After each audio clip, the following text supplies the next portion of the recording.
Alors, en tant que salarié, je suis protégée par le respect de ma vie privée, le droit au respect de ma vie privée et ma liberté d'expression.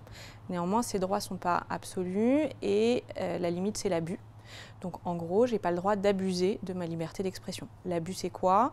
C'est des propos injurieux, c'est des propos dénigrants, c'est des propos excessifs. Pour vous donner un exemple, traiter ses employeurs de bande de charlots, ça a été jugé comme excessif par des juridictions. Après, je n'ai pas le droit non plus de tenir des propos qui peuvent avoir des conséquences déloyales vis-à-vis de mon employeur. Donc, encourager des salariés à avoir des comportements ou d'autres personnes à avoir des comportements négatifs vis-à-vis de mon entreprise, je n'ai pas non plus le droit de le faire.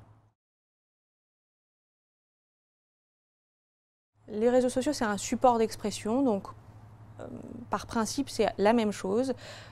Il y a néanmoins une différence qui est importante pour pouvoir, si mon employeur veut produire mes écrits sur ces réseaux sociaux, c'est la notion de privé ou de public. Twitter, par exemple, c'est un réseau social qui est public. On ne peut pas le paramétrer, donc tout ce qu'on écrit sur Twitter, c'est accessible à n'importe qui. Là, du coup, ça m'empêche de me défendre en disant liberté d'expression, droit au respect de ma vie privée, vous n'avez pas le droit de vous servir de mes écrits. En revanche, si je paramètre mon réseau Facebook en un réseau privé, qui n'est pas accessible à des tiers, là, l'employeur ne peut pas aussi librement se servir de mes écrits sur Facebook, que ce soit des commentaires, des posts sur mon mur, pour me faire des reproches dans le cadre de mon contrat de travail. Instagram, c'est comme Facebook, on peut paramétrer privé ou public. Donc si c'est privé, mes propos sont en principe protégés. Je dis en principe parce qu'il y a toujours des limitations. Mais si c'est ouvert, c'est des propos publics. Donc tout ce que j'écris peut se retourner contre moi. Snapchat, c'est de l'instantané. La question, ça va plutôt être la question de la preuve, puisque Snapchat, si je ne dis pas de bêtises, ça disparaît instantanément.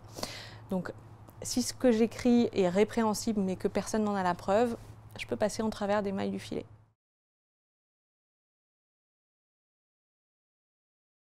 Oui et non. En principe, les réseaux sociaux, c'est ma sphère privée, donc l'employeur n'a pas le droit d'aller regarder, d'aller ouvrir mon compte Facebook ou Instagram.